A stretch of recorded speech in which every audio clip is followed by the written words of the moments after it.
When an elderly woman tells a young black man to go back to Africa, his response doesn't just silence the room. It sparks a powerful moment of change.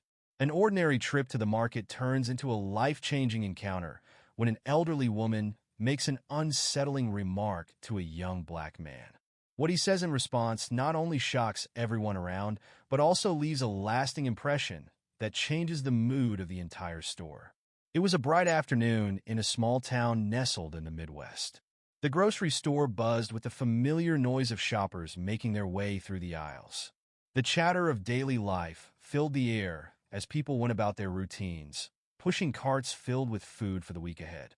On this day, however, the usual hum of normalcy would soon give way to something far more intense.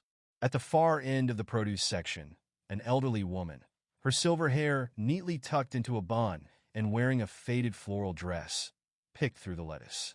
Her glasses perched on the tip of her nose, and she muttered softly to herself, her frustration clear as she searched for the perfect head of lettuce. She was perhaps in her 70s, and her demeanor seemed sharp despite her appearance. A young black man, dressed casually in a gray hoodie and jeans, strolled into the same aisle. His name was Malik, and he was no different from any other shopper, selecting a few apples while juggling his phone and a basket in his hands. But as he reached for the fruit, the elderly woman's mood shifted. She turned sharply toward Malik, her gaze narrowing as she saw him standing nearby. The transformation in her expression was sudden, and it was anything but welcoming. "You don't belong here," she said loudly, so that nearby shoppers could hear. Malik paused, his hands still hovering over a basket of apples. He slowly raised his gaze to meet her eyes, unsure of what he had just heard. The woman, not missing a beat, continued. "Why don't you go back to where you came from?" She spat, her voice dripping with disdain. The atmosphere in the store thickened. A few nearby customers froze, eyes widening in disbelief.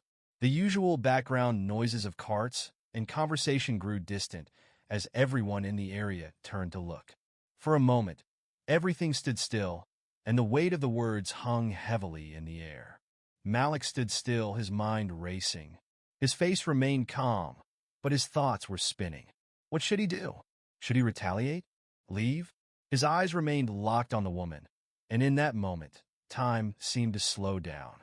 She stood there, still clutching the lettuce with a stubborn grip, clearly expecting no response other than compliance. Malik could feel the tension all around him, but he didn't move. Instead, he took a deep breath, finding his balance in the face of the woman's aggression. "Ma'am," he finally said, his voice low but steady. "Do you even hear what you're saying?" Her lips curled in frustration. "I said what I said," she snapped. "This is my country. People like you don't belong here." The words hung in the air as several people exchanged uncomfortable looks. A woman with a small child quickly moved down the aisle, pulling her son away from the growing confrontation. Malik, however, didn't flinch. He stood tall, his posture shifting to something more commanding, as though the weight of his family's history rested on his shoulders. "I see," Malik said slowly, his tone not loud but unmistakably clear. "Let's talk about that. Since you brought it up." Everyone around them seemed to hold their breath. Malik set his basket gently down on the floor, not in anger, but with a deliberate calm. The eyes of every shopper in the aisle were now on him. He turned to face the woman fully, not with anger, but with a quiet strength that made her shift uncomfortably. "You say I don't belong here," Malik began, his voice firm. "But let me tell you about where I come from." Malik paused for a moment to collect his thoughts, then continued, his words like stones being dropped into a still pond, creating ripples in the silence. "My great-grandfather was born in the South, in Alabama. He worked as a farmhand, picking cotton just to survive. His father? He was born into slavery. He didn't have a name at first, just a number, an object owned by others." Malik's voice grew a little stronger, each word laced with history. "Why?" Malik asked, looking straight at the woman. "Why do they keep going through that pain?" The woman opened her mouth to speak, but the words wouldn't come. The crowd was now listening intently, caught in the gravity of what he was saying.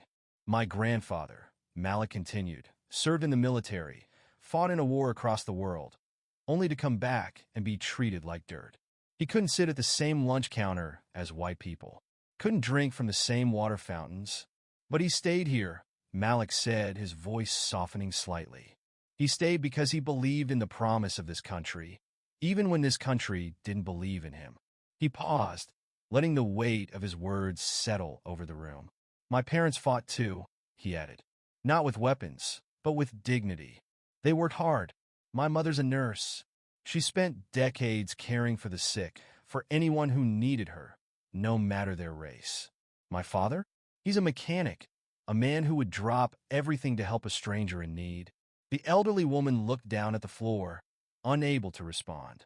The crowd around them was silent, but they were no longer just spectators. Their attention was focused on Malik and his story. You told me to go back to where I came from, Malik said quietly. Well, ma'am, I'm here because my family built this country.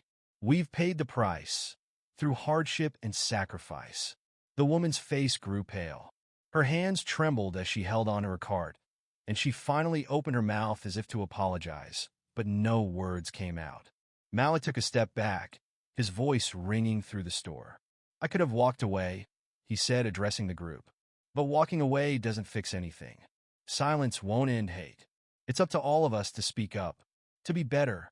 The room seemed to exhale collectively, the tension breaking with those words. A man near the frozen food section cleared his throat and spoke up. You're right, man, he said, nodding. We have to be better than this. A woman who had been quietly listening nearby added, my grandfather fought in that same war. He always said, the only thing that matters is what's inside. One by one, people in the store began to voice their support. A young cashier called out, I've never seen anyone respond so calmly to something like that. Thank you. The elderly woman, now visibly shaken, didn't meet anyone's eyes. She turned and started to push her cart towards the door, but the fire that had been in her earlier words had been extinguished. As she walked away, a few people approached Malik, one of them placing a hand on his shoulder. You did good, she said, her voice full of gratitude. Malik smiled, though there was a heaviness to it. I didn't do it for praise, he said. I did it because we all deserve better than this. And with that, life in the store resumed. But for those who had witnessed it, the echo of Malik's words would linger long after the doors swung shut. In the end, what transpired in that grocery store was more than just a confrontation. It was a reminder of the power of words, the strength of character, and the responsibility we all have to stand up against hate. Daryl didn't just respond with words. He responded with the weight of history, the stories of generations before him who had fought, suffered, and endured. His calm, measured response pierced through the tension, shifting the atmosphere in the store and leaving everyone to reflect on their own values. What could have been just another moment of conflict became an opportunity for collective growth. The elderly woman, though not apologizing, was left to face the discomfort of her words, while others in the crowd found the courage to speak up against prejudice. Daryl's quiet strength became a catalyst for change, transforming a small, seemingly insignificant encounter into a lesson about humanity.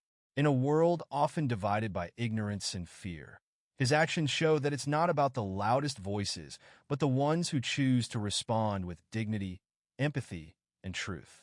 That day, the grocery store became a microcosm of what we can achieve when we refuse to let hate go unchallenged, reminding us all that kindness and respect are the true pillars of a community.